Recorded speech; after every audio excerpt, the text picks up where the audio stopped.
I drove this.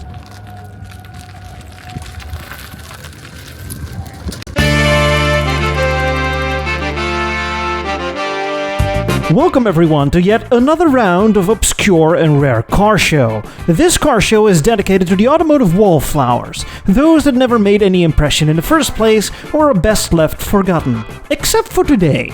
Now, usually I bring my own ride-along, a 2005 Hyundai XG350, but that one was at the shop for repairs that day, so my girlfriend was kind enough to let me borrow her Fiat 500, complete with its 2-cylinder might. Unfortunately, this also meant that I had to park in the loser parking lot. But let's check out the show. I have covered previous editions of this show before, which you can check out if you like, and so we find the usual suspects at the show, like the Smart Owners Group, the Fiat Multiplus, and of course the Renault Wind Club. This time, however, we are treated on new interesting cars as well as an interesting new activity, test driving some rare and unique vehicles.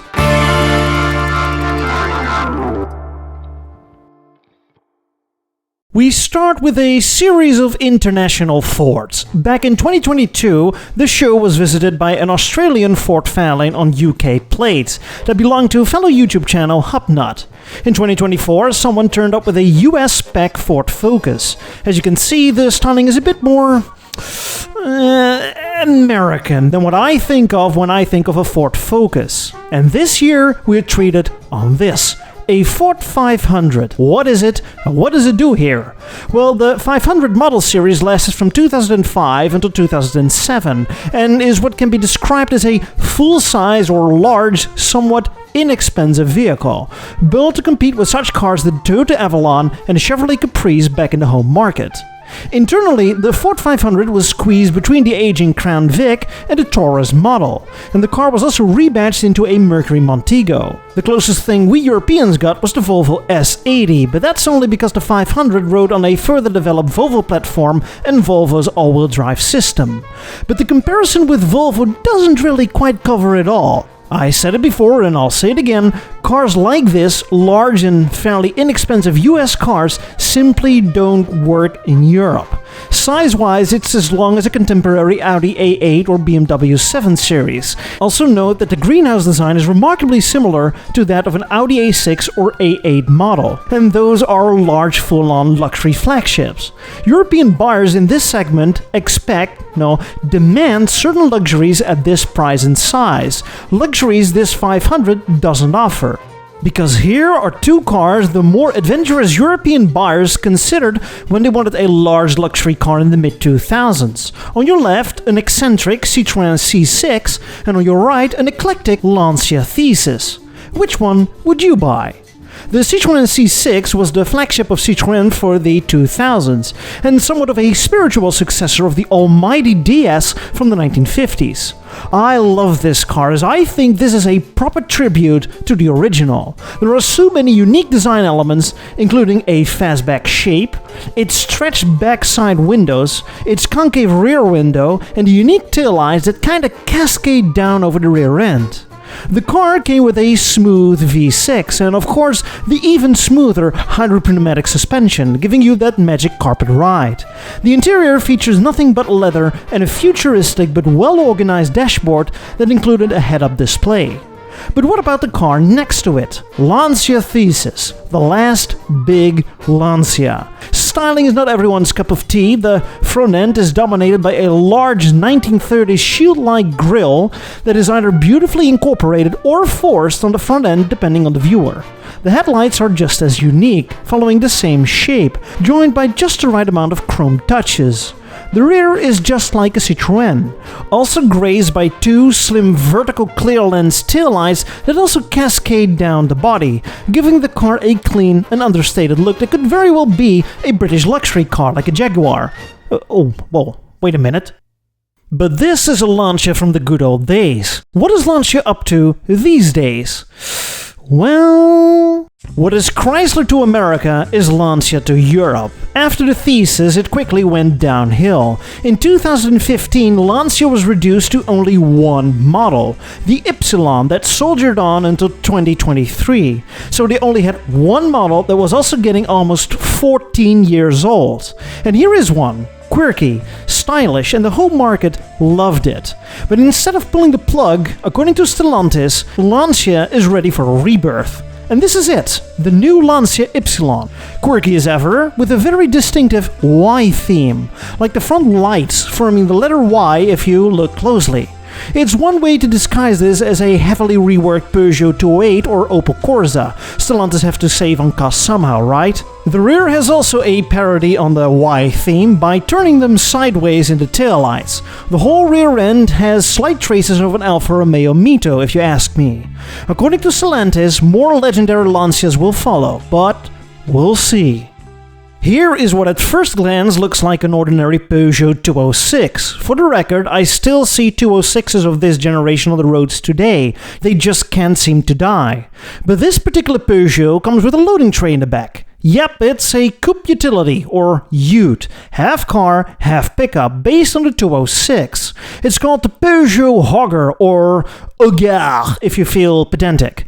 And cars such as this are quite popular in South America, as well as other places in the world, but entirely unheard of over here. Here is a car I have never seen before. It's a Russian Lada. This is a Lada Vespa, released in 2015. It's your typical standard car with such standard engines like a 1.6 and 1.8 four-bangers. The Vespa quickly became Russia's best-selling car because why wouldn't it be?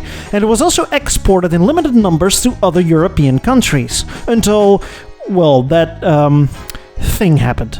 And so a few found their way into Western Europe, including this one. The design of the Vespa is pretty generic, but somehow it reminds me of some other cars, and last night it came to me. From the front end it looks a bit kinda like a Mitsubishi Space Star or Mirage, and from the rear I'd say it's something like a Seat or Skoda, but I can't really put my finger on it. Maybe you can when you leave a comment in the comment section. And then there are the weirdest of them all, the Toyota Will cars from the early 2000s. For those that don't know, back in Japan, the Will lifestyle brand was targeted at younger buyers and included all kinds of household products, including cars. Toyota would build them. I have covered them before, but it's insane to see all the cars in the Will lineup at this show, like the Will VI, running on the Yaris platform. One is in the collection at the museum where the show took place, but also someone turned up with a second VI. It looks like it comes straight out of a cartoon with its curved roof and doors and back-angled rear window, much like the French Citroën. Then there is the Will VS riding on a Corolla platform. I'm amazed by its sharp design that comes from the early 2000s while looking like it's a full 10 years younger, so from the early 2010s. And so there is the final car of the lineup, the Will Saifa, a car that I have not seen before, but now I do. Also based on the Yaris platform, this one features a unique front end with vertical headlights. And the rear end styling is once again futuristic, showing some angles and lines that would only be introduced some 10 years later on small city cars. Inside, it's quite luxurious. The cars were fitted with Toyota's G-Book system. It's some sort of network connectivity that allows you to navigate, look for nearby restaurants, exchange messages, and receive weather reports. You know, almost everything your car can do these days, but was absolutely ahead of its time for such a small car back in the early 2000s. Here is arguably the largest car of the show, a 2003 Maybach 62. This beast was the absolute pinnacle of luxury motoring according to Mercedes-Benz. The car was positioned even above the S-Class, aimed squarely at Rolls-Royce. There were two versions, this 62 and the shorter 57, but come on, that's just a car for the flaps. And right across this car, we have this. This is arguably the smallest car of the entire show, an official microcar, a 1950s Vespa 400. That's right, Vespa, famous maker of mopeds, decided to glue two mopeds together and build a tiny metal box on top of it. Welcome everyone to an automotive showdown where we compare the absolute top end and the absolute bottom end of the market. Let's go! The Maybach 62 comes in at a length of almost 6 meters and 20 centimeters, which is also referenced by its model name, 62.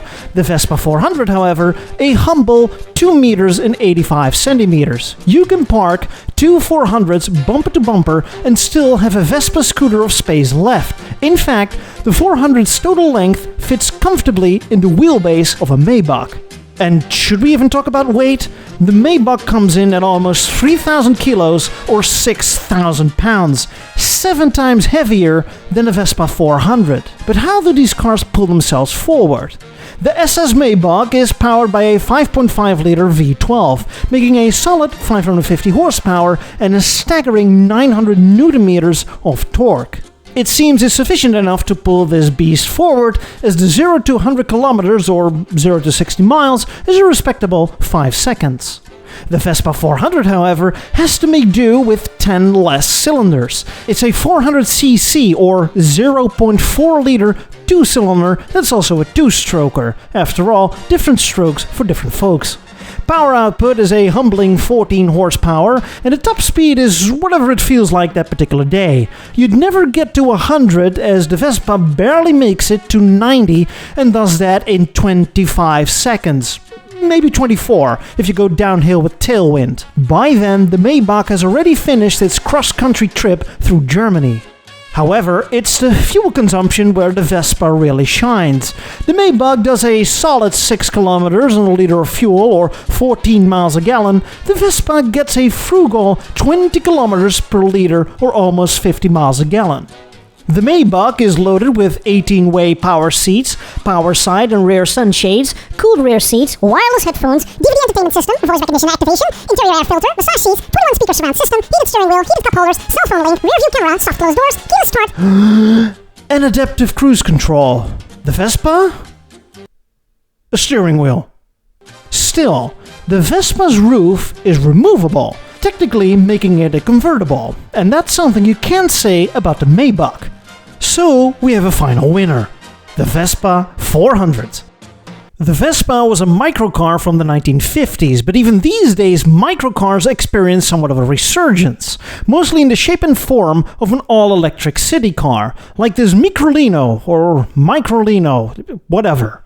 The Microlino is a modern interpretation of the original Isetta bubble car. As you can see, this one is also front-doored. The car was among other rare and obscure cars ready for a test drive. So let's go for a little test drive, shall we? Alright, here we are in the Microlino.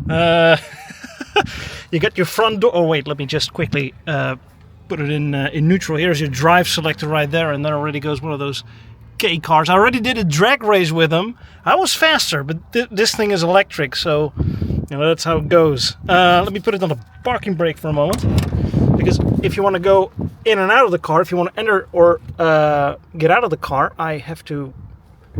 Wait, how do I do this? Can I just... I don't know how to get out. Doesn't matter. Anyway, so you pull this strap right here to close the door, because it's front doors. You just sit here, like I said, it's electric. It's really not anything special. It's just a standard, automatic. You sit there. Let me just release the parking brake for a moment.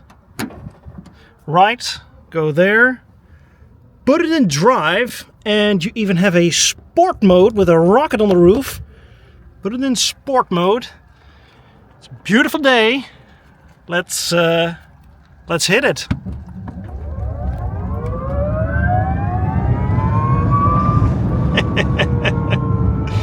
Oh wow, this is amazing.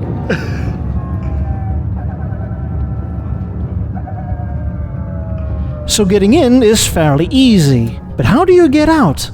Even kijken, ja, hoe kwam ik er nou uit? Ja, Dat was ik... Eerst van het contact af. Oh ja. Naar links inderdaad. Ja, ja, sleutel moet erin blijven hoor. Dat is een automatisme, dat snap ik. Maar, hij staat op de handrem of niet? Oh. Oh ja, dan gaat hij ook echt uit. Ja, en dan zit er ergens een drukknop.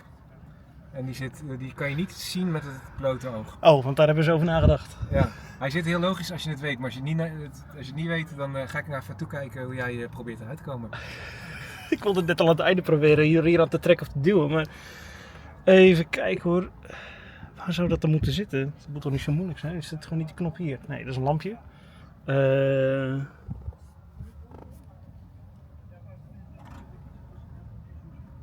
Nou, ben ik nou zo simpel of...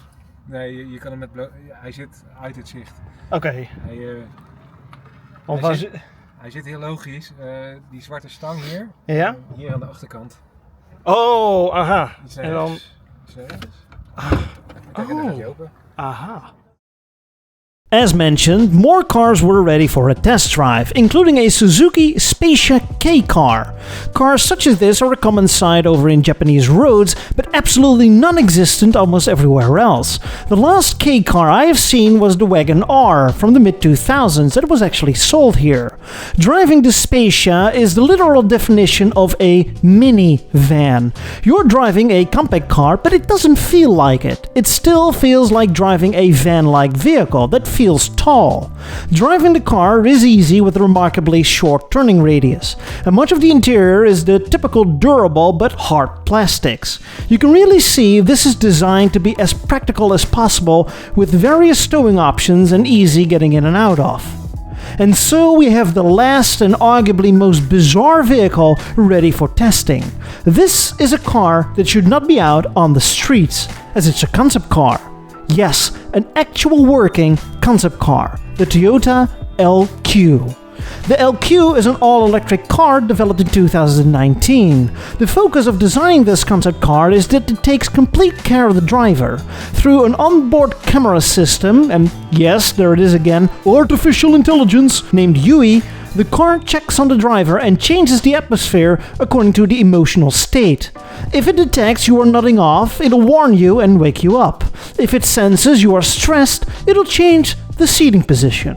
Put on some relaxing music and may even warm up the seats a little, just to make your stressful traffic jam-filled daily commute a little more bearable. It's also capable of full autonomous level 4 driving, but of course I didn't get to experience any of this during my short drive around the lot. Still, it was a unique experience, and who's able to say they drove a concept car in their life?